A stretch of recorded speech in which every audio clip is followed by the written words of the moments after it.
Titânia Telecom mudou de nome, mas continua bem pertinho de você. Agora, pode chamar a gente de amigo.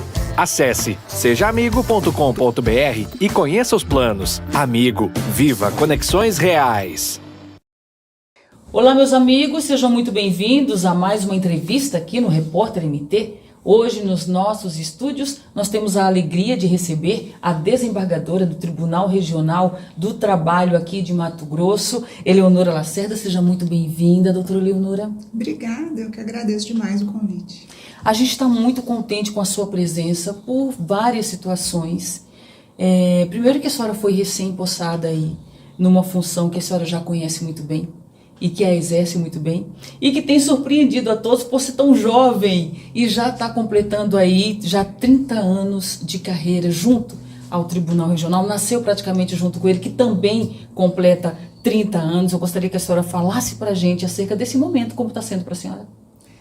Para mim é uma alegria enorme, né?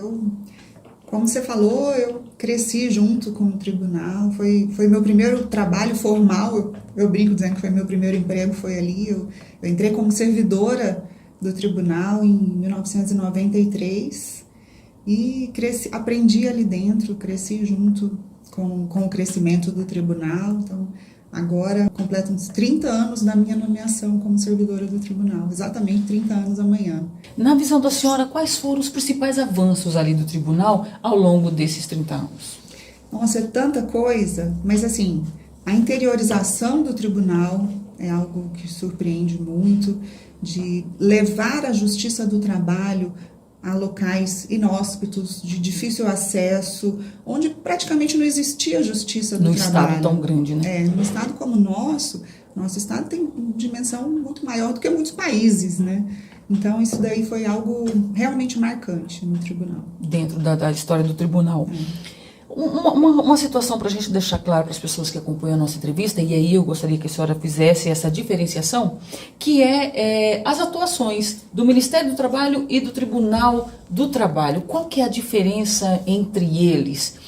Fala para a gente um pouquinho disso. Falo, isso é muito comum isso, né? É muito normal as pessoas confundirem, falar, vou levar meu patrão no ministério, ou me colocou no ministério, e a gente sabe que são coisas diferentes. O Ministério do Trabalho, na verdade, é como se fosse uma delegacia do trabalho. Então, ali tem os fiscais do trabalho, eles atuam nessa fiscalização mesmo, para ver se a legislação está sendo cumprida, tudo certinho. Eles podem autuar a empresa que está descumprindo a legislação, mas quando o empregado realmente quer processar o empregador, porque ele já constatou que ele está com um direito seu individual que foi lesado, aí ele entra na Justiça do Trabalho, e aí entra em ação o TRT, o Tribunal Regional do Trabalho, ele vai propor ação numa vara do trabalho, e se ou ele ou o empregador não ficarem satisfeitos com a decisão que foi dada pelo juiz do trabalho, aí eles vão recorrer, vão interpor um recurso para o tribunal, e no tribunal quem vai decidir esse recurso são os desembargadores, que é onde eu estou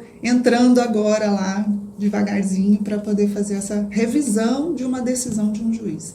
E me diga uma coisa, quais são os caminhos para que a pessoa, o cidadão comum que está nos vendo, que de repente se encontra aí nessa situação, quais são os caminhos para chegar até o Tribunal do Trabalho, a Justiça do Trabalho? O que ele precisa fazer? A rigor, ele não depende de um advogado. Então, ele pode, sozinho, ir na Justiça do Trabalho e fazer a sua reclamação numa vara do trabalho, que um servidor da vara vai anotar a reclamação dele e iniciar o processo trabalhista mesmo sem advogado. Eu aconselho a sempre ter a ajuda de um profissional. Ele vai estar melhor assessorado, e a gente sabe que do outro lado geralmente vai vir com alguém, com um assessor, né, com um advogado. Então a minha sugestão é, se não tiver condição de contratar um advogado, procure os núcleos das universidades de direito, porque vai encontrar ali os estagiários de direito que auxiliam sempre com a supervisão de um professor de direito, e aí o atendimento é gratuito.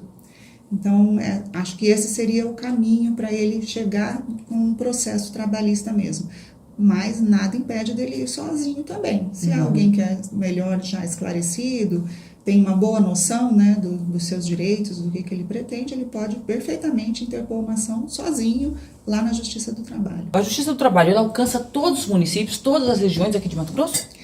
Ela alcança todos os municípios, mas não necessariamente vai ter uma vara do trabalho em todos os municípios. Hoje nós temos varas do trabalho em 23 municípios, ao todo são 38 varas, mas Cuiabá, por exemplo, tem 9 varas, Várzea Grande, tem cidades que tem mais de uma, né, vara, mas ao todo são 23 municípios, e esses municípios abrangem os municípios próximos. Eles seriam os polos? Exato, seriam como se fosse um município polo, ali fica a vara do trabalho e ela atende os municípios vizinhos. Esse número é suficiente?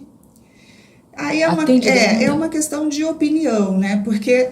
Assim, numericamente, sim, atende suficientemente bem a quantidade de processos que tem ali na região.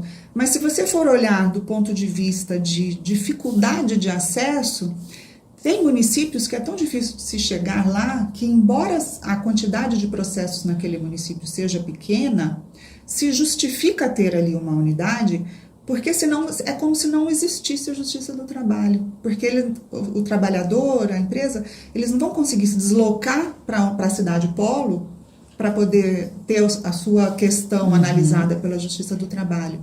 Então é muito comum haver varas do trabalho de pouco movimento em cidades que são estatisticamente pensadas mesmo, né, mesmo considerando estatisticamente pequena a quantidade de processos, a logística para chegar lá é difícil. Então, por isso se justifica, sim, a localização de uma vara do trabalho lá. Na visão da senhora, quais são os principais desafios que a senhora vai ter pela frente, assim, que a Justiça do Trabalho, na verdade, a qual a senhora representa, vai ter pela frente? Quais são hoje, assim, os principais gargalos que precisam ser resolvidos no que se refere à Justiça do Trabalho aqui no Estado? Eu diria que hoje a nossa maior dificuldade, é uma dificuldade antiga, mas que permanece, é a execução das decisões. O que é a execução das decisões?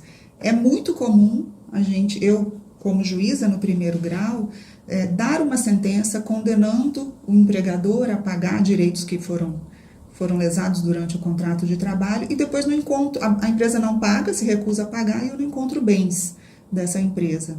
E essa execução dessa sentença que é o nosso gargalo hoje.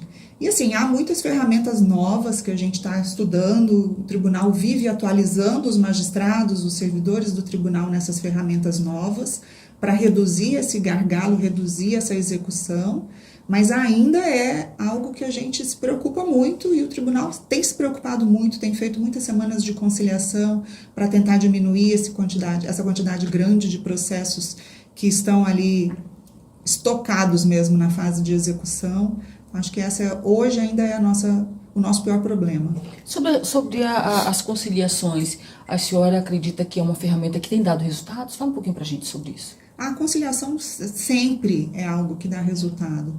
Por mais que ela não resolva 100% dos processos, ela tem não só o resultado financeiro de resolver o processo, mas muitas das conciliações a gente consegue, de fato, matar um processo. Já resolvi processo por acordo que tramitava mais de 20 anos na vara, consegui fechar um acordo e resolver ali.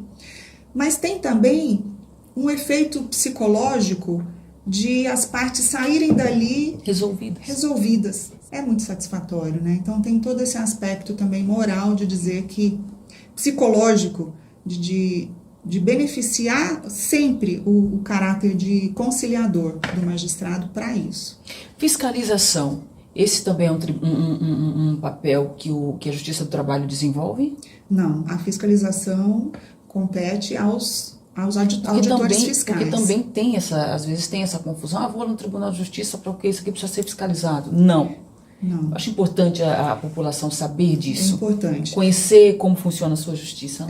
Tem que procurar um auditor fiscal, ou o próprio Ministério Público do Trabalho também recebe denúncias de irregularidades. A denúncia, inclusive, é resguardado o nome de quem estiver fazendo a denúncia, para que ele não seja prejudicado. O Ministério Público, sim, pode fazer essa investigação e aí se for algo que envolva toda uma coletividade, o próprio Ministério Público interpõe uma ação coletiva na Justiça do Trabalho para tentar resolver aquele problema que foi denunciado. O que a população aqui de Mato Grosso pode esperar da atuação ali da doutora Leonora, da desembargadora Da Leonora? minha atuação? Ali dentro. Eu não vou mudar o meu jeito de ser. A diferença é que eu deixo de fazer decisões sozinha, né? No primeiro grau, as minhas sentenças eram minhas e era só a minha assinatura, e passo a fazer participar de uma decisão colegiada. A partir de agora, as decisões, os acórdãos, que é como a gente chama a decisão no segundo grau,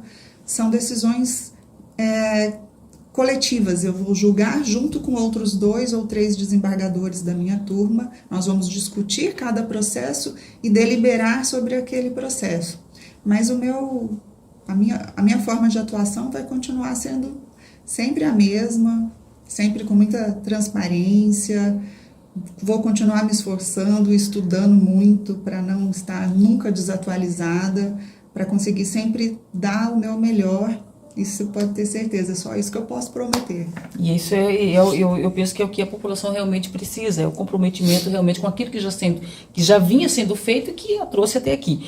Por falar em trazê-la até aqui, enfim, a esse cargo que hoje a senhora ocupa, fala pra gente como que foi feita essa escolha, para que a população também saiba. Foi uma escolha da presidência, conta pra gente isso, como que a senhora recebeu isso, por favor. Foi uma promoção por merecimento. A Constituição prevê essa hipótese de promoção por merecimento, e o tribunal faz uma análise nossa. Foi um processo que demorou quase 1 ano de análise. O tribunal analisa quantas sentenças eu publiquei nos últimos 5 anos, quantos despachos, quantas decisões, qual o meu prazo médio para decidir, o meu prazo médio para arquivar um processo, quantos cursos eu fiz. Não é uma escolha fácil e simples. Não, é uma escolha que, assim, baseada na estatística mesmo, baseada em dados numéricos. Os desembargadores que fizeram essa escolha da lista tríplice ressaltaram isso, inclusive, o fato de eles estarem praticamente engessados. Eles não podem simplesmente escolher quem eles acham que merece mais. Eles têm que fazer a escolha com base naqueles critérios estatísticos que é o próprio tribunal que apresenta, e esse processo todo demorou quase 1 ano para se formar uma lista tríplice entre os juízes que tiveram as melhores pontuações dentro dessa estatística. Estávamos eu e mais 2 colegas nessa lista tríplice. Eu consegui ficar em primeiro lugar na lista, nessa pontuação, e o presidente é quem escolhe dentre os 3, ele tem a prerrogativa de escolher um dos 3. E ele optou pela escolha de quem estava no primeiro lugar, acho que até em respeito à escolha do tribunal, né? Se o tribunal faz toda essa análise e chegou à conclusão de que a lista tinha o primeiro, segundo e terceiro lugar, o primeiro lugar foi respeitado pelo presidente da República. É isso, minha gente.